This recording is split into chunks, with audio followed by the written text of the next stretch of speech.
la civilisation est une invention. Chaque tradition se modernise parce qu'elle s'actualise. C'est comme ça que ça se fait. Dès que vous êtes dans une autre époque, autre temps, autre mœurs, de nouvelles choses se produisent. Mais est-ce qu'aujourd'hui, quand on parle de tradition et de modernité, est-ce qu'il s'agit d'un métissage réussi ou c'est plutôt un conflit permanent? Tel que la tradition, c'est-à-dire que la guerre qui y a tout autour entre la modernité et la tradition, moi je préfère beaucoup plus le vocable hier et aujourd'hui. Okay. Parce que la tradition est perçue comme des éléments d'hier. Et il ne peut y avoir modernité. On ne peut parler de modernité s'il n'y a pas eu quelque chose au départ. Et c'est quelque chose parce qu'il faut définir la tradition déjà. On commence par la définition du concept tradition. Très bien. La tradition, je l'entends comme un ensemble d'éléments culturels d'ordre matériel et immatériel spécifiques à un groupe ethnique, un groupe humain, disons un groupe humain, qui se transmet d'ascendant en descendant. Maintenant, la notion de modernité fait référence au fait d'actualiser un fait par rapport à son contexte, par rapport à son temps, le temps dans lequel on se situe. Oui. Maintenant, des aînés, par exemple, comme Samuel Huntington, qui ont travaillé notamment sur le choc des civilisations, nous apprennent que la mondialisation qui aujourd'hui pose le problème de la tradition et de la modernité était perçue dès le départ comme une rencontre où toutes les cultures devaient se retrouver pour construire une culture universelle. Mais au lieu de ça, elle a plutôt débouché à ce qu'on a appelé l'occidentalisation du monde. Ça veut dire qu'aujourd'hui, l'Occident nous a imposé sa culture au détriment de la nôtre. Il est donc pour tout bon Africain, et que ce ne soit pas seulement les Africains, pour toute personne, la meilleure chose à faire, c'est de faire concilier les deux choses. La tradition et la modernité peuvent aller ensemble. Mais quand vous regardez un peu l'évolution du monde aujourd'hui, qu'est-ce qui prend le dessus? Est-ce les traditions ou alors la modernité? Il faut savoir que nous sommes filles de notre temps. Il va de soi qu'on a plus l'impression que c'est la modernité qui a pris un pan. Mais il y a des valeurs. Par exemple, tout à l'heure, quand je suis arrivé, je vous ai trouvé en train de parler, vous parlez votre langue. Et ça relève d'un élément d'ordre culturel. Ça fait référence à la tradition. Parce qu'on peut en même temps épouser la modernité. La modernité a pour mission de nous permettre, par exemple, je prends le cadre de ces médias. Autrefois, dans nos traditions, comment on communiquait au travers du tam-tam.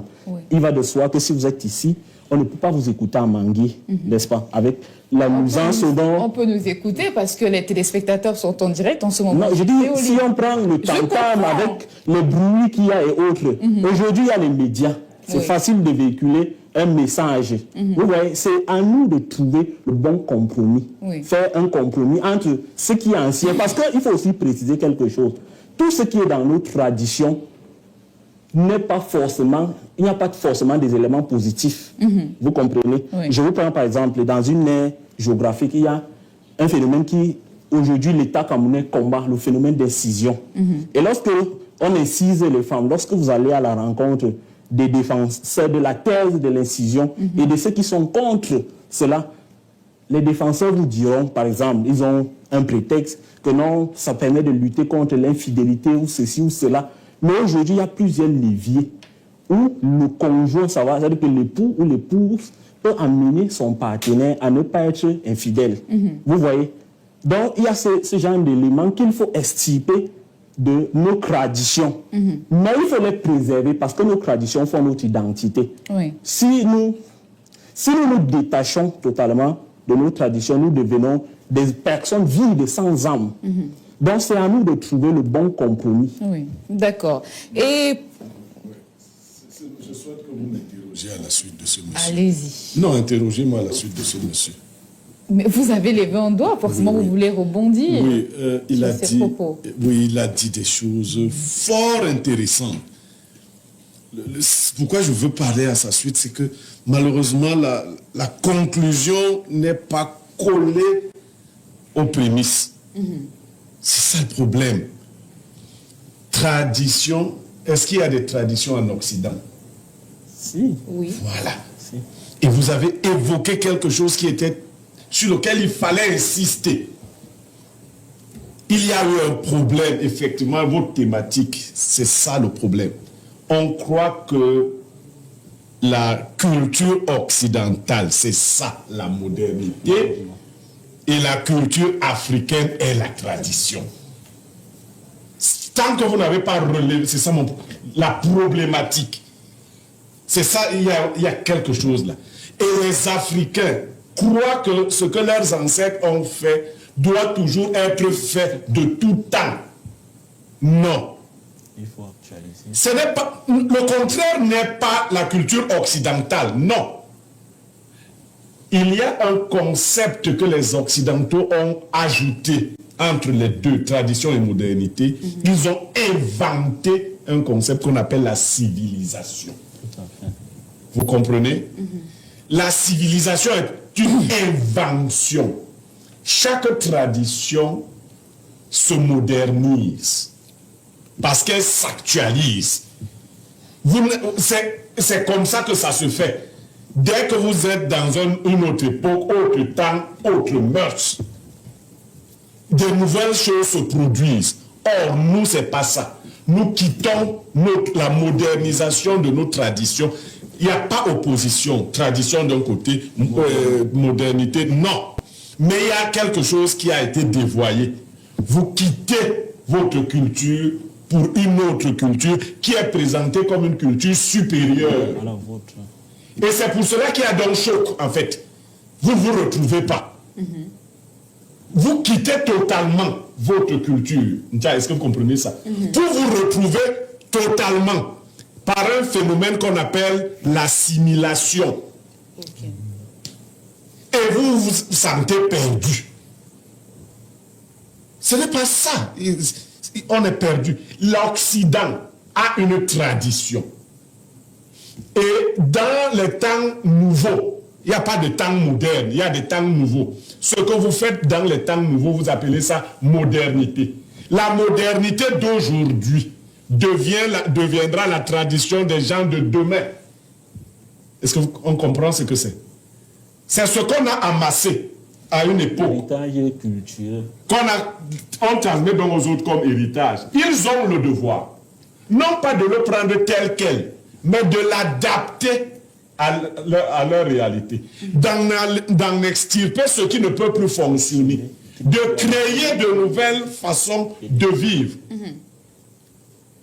Toi disais, l'Occident peut se vanter d'une brillante tradition philosophique.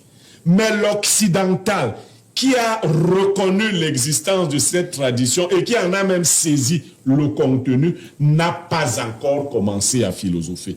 La philosophie ne commence qu'avec la décision de soumettre l'héritage philosophique et culturel à une critique sans complaisance. Et j'aime la fin. On prétendra peut-être que cela ne vaut que pour les modes de pensée occidentaux et non pour la philosophie africaine.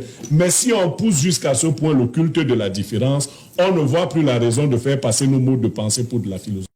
On peut l'appliquer à ce que vous venez de dire. Toutes les cultures se fossilisent à un moment donné, et c'est cette fossilisation qu'on appelle tradition.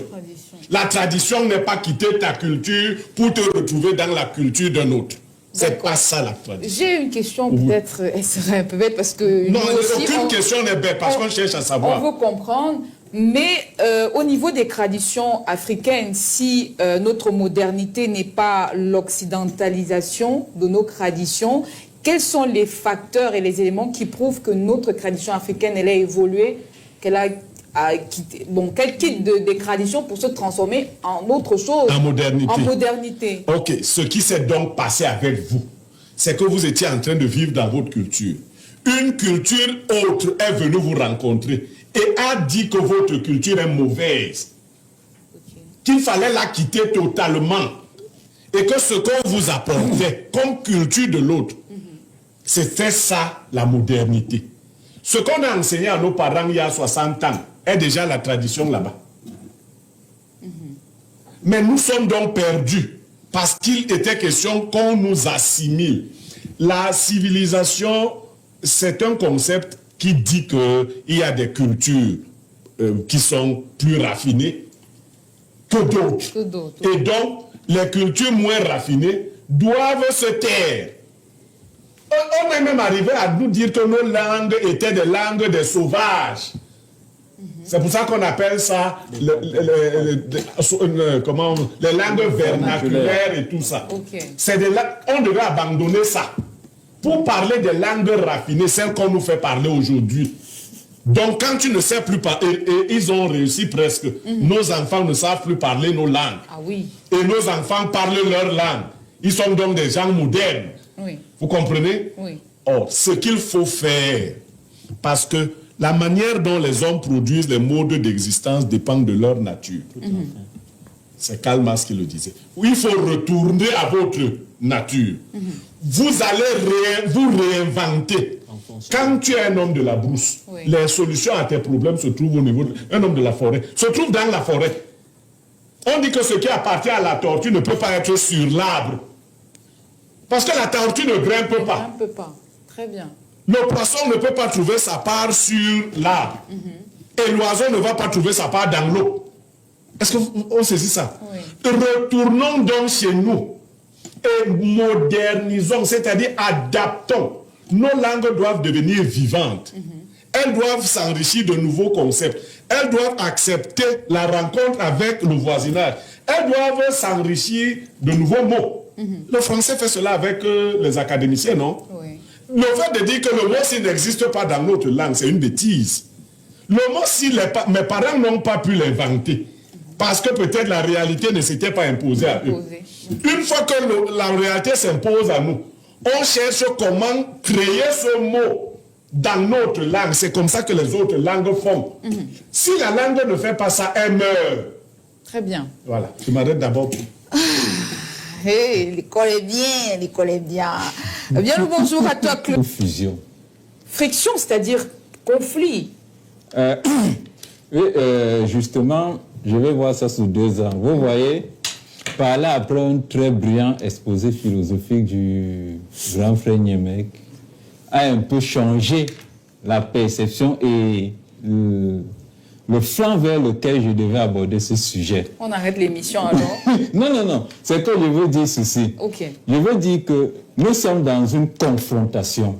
Parce que vous voyez, il se dégage en réalité une confrontation entre la tradition et la modernité. Je préfère utiliser le mot confrontation pour dire que l'un est en train de chercher à vouloir, n'est-ce pas, enféoder l'autre. Sauf que, empruntant à ce qu'a dit le grand frère tout à l'heure, rentrons déjà à reconnaître que on parle de tradition ici lorsqu'on arrive, n'est-ce pas, par se reconnaître à travers un environnement, à travers un peuple. C'est-à-dire quoi? Le peuple auquel j'appartiens est parti d'un environnement précis, même si aujourd'hui avec les mouvements de migration, il y a eu, n'est-ce pas, déjà un point de départ. Et c'est au niveau de ce point de départ que s'est développé un certain mode de vie qui a constitué ce que on pouvait appeler, n'est-ce pas, ou alors qu'on a appelé la tradition. Pour ne pas parler ici, n'est-ce pas, des us et coutumes, n'est-ce pas, d'un peuple. Maintenant, avec l'évolution et les différentes mutations, que ce soit les mutations sociales, que ce soit les mutations économiques, que ce soit les mutations technologiques et maintenant même les mutations culturelles. Parce qu'il faut reconnaître que cette tradition est en train d'être diluée à travers, n'est-ce pas, plusieurs mutations culturelles. Ces différentes mutations, donc, n'est-ce pas, ont amené certaines personnes à croire que la tradition était, n'est-ce pas, en train d'aller faire face à la modernité. Pourquoi? Parce que la modernité, avec le phénomène de la mondialisation, a amené l'homme à penser qu'il faut qu'il court après, n'est-ce pas, l'évolution scientifique, qu'il court après les progrès scientifiques, qu'il court, bref, après tout le grand, qu'il court après toutes les grandes inventions qu'ont connues le monde et aujourd'hui qui ne cessent d'évoluer avec les nouvelles technologies et même l'intelligence artificielle. Mais au contraire, il faut souligner ici que toutes ces grosses invasions sont nées d'une certaine tradition qu'on a appelée la tradition occidentale. N'oublions pas que même certaines religions importées de l'Occident sont, n'est-ce pas, la matérialisation d'une certaine tradition. Parce que chez nous, on a eu ce qu'on a aussi appelé les religions traditionnelles. Sauf que nous, on appelait ça religion traditionnelle parce que cela partait de l'Afrique. Et le concept donc de modernité est né après l'ouverture de l'Afrique sur le monde. N'oubliez pas cela. C'est l'ouverture de l'Afrique sur le monde avec les grandes découvertes qui font que les autres qui étaient restés dans leur environnement ont commencé, n'est-ce pas, à explorer ce que présentait l'extérieur et se sont dit, ce que nous avons chez nous, c'est la tradition, c'est traditionnel à nous parce que ce sont nos us et coutumes. Et ce vers quoi nous allons devient la modernité. Sauf qu'ils vont vers une modernité qui est aussi propre à un peuple, cela qui constitue, n'est-ce pas, en réalité leur tradition. Maintenant, dans le phénomène de l'évolution des cultures, dans le phénomène des mutations sociales, on se rend donc compte que l'homme s'adaptant aux réalités environnementales, aux réalités structurelles et surtout aux réalités, n'est-ce pas, de formation, c'est-à-dire les réalités éducationnelles, finit à un moment donné par se perdre dans ce qu'on peut appeler, n'est-ce pas, ici, le fleuve du nouveau. Mais qu'est-ce qui aurait été mieux? Est-ce que ça aurait été plus facile pour les Africains de rester donc renfermés dans leurs traditions, dans leurs us et coutumes, de ne pas s'ouvrir au monde? Non, ce que je développais en fait, c'était pour faire comprendre que on doit pouvoir créer une certaine continuité sur le plan de la tradition. Une continuité, c'est-à-dire quoi? C'est-à-dire en vivant avec les réalités de son temps, de son époque. Si je n'ai pas dit en mettant de côté les traditions. Ça veut dire on va faire évoluer nos traditions. Et c'est justement dans ce sens-là que vous allez vous rendre compte aujourd'hui, et en prenant le cas du Cameroun, on a certaines régions aujourd'hui qui ne font plus les choses de la même manière. Ce n'est pas qu'ils ne la font plus. Je vais prendre un cas pratique, la dot. La dot existe dans toutes les régions au Cameroun, je pense. Sauf qu'elle est faite, n'est-ce pas, de façon différente. Maintenant, si on rentre dans le cadre de la région de l'Ouest, vous allez vous rendre compte qu'aujourd'hui, elles ont réduit beaucoup de choses dans le cadre de la dot. C'est mieux d'aller chercher les filles là-bas? Non, ce n'est pas que c'est mieux. C'est pour dire, quand il dit réduit, c'est pour dire qu'en réalité, la dot a perdu son essence, son essence spirituelle. Parce qu'en réalité, la dot était une union spirituelle de deux familles. Je n'ai pas dit de deux âmes, de deux familles. C'était une union spirituelle. C'est pour ça que des actes qui étaient posés à travers, n'est-ce pas, le partage de la cola et la consommation du même vin, créaient, n'est-ce pas, ce qu'on appelait, n'est-ce pas, le mélange indissociable. Ça se fait toujours, non? Aujourd'hui, il y a dans certaines zones où certains parents ont décidé que pour protéger le ventre de leur fille, elles ne vont plus boire cela parce qu'ils sous-entendaient que ça permettait, n'est-ce pas, à certaines personnes de pouvoir introduire certaines choses dans le ventre de leur fille et tout ça. Il y a des zones où cela a été dilué. Je vais aussi revenir, en venant maintenant peut-être sur les fambétis que vous maîtrisez bien, vous allez vous rendre compte que le fan avait un élément principal dans la dot. Ce n'est pas comme si ce n'était pas la même chose à l'Ouest, qui était, n'est-ce pas, la cola. Et vous voyez, lui, il prenait une cola, et il partageait cette cola. Vous voyez, la cola a des petites parties, non? Quartier. Voilà. Bon, on appelle ça. C'est quartier en vérité. Voilà. C'est la même cola qu'il cassait. Et très souvent, ils étaient très futés parce qu'ils s'arrangeaient à prendre des colas qui avaient des quartiers impairs. Si je me trompe, vous allez me dire, ça veut dire que ça peut être 5. Ça veut dire que c'est la même cola qu'il cassait, qu'il donnait. Un à l'homme, un à la femme, un au père ou alors au chef de famille de l'homme, au chef de famille de la femme. Et maintenant, celui qu'on appelait à l'époque le patriarche dans ce clan-là, c'est lui qui consommait la 5e. C'est pour ça que très souvent, c'était des colas de 5 parties. Et cela avait une symbolique spirituelle. N'est-ce pas? Cela avait une symbolique spirituelle. Mais aujourd'hui, est-ce que la dot se résume en cela? Beaucoup d'éléments nouveaux sont entrés dans la dot. Et c'est ça qui rend parfois même les dots très, très costauds. C'est pour ça que nous disons que, oui, on doit épouser les cultures occidentales, mais on doit pouvoir, n'est-ce pas, prendre nos traditions, pouvoir les modéliser C'est ça le mot. Ça veut dire les modéliser pour créer de nouveaux modèles qui ne soient pas en déconnexion totale avec, n'est-ce pas, tout ce que nous impose les nouveautés vers lesquelles nous allons. Mais que dans ces nouveautés-là, nos traditions puissent avoir leur place et continuer à s'exprimer. Merci beaucoup. Claudette, j'ai vu ton petit... Jamais oublier son histoire, sa culture, plus la langue. Ce sont les trois éléments premiers qui vous identifient comme appartenant à une communauté. Vous voyez que nos langues sont menacées. Notre histoire est biaisée, peu connue, pas connue du tout pour certains. C'est un gros danger.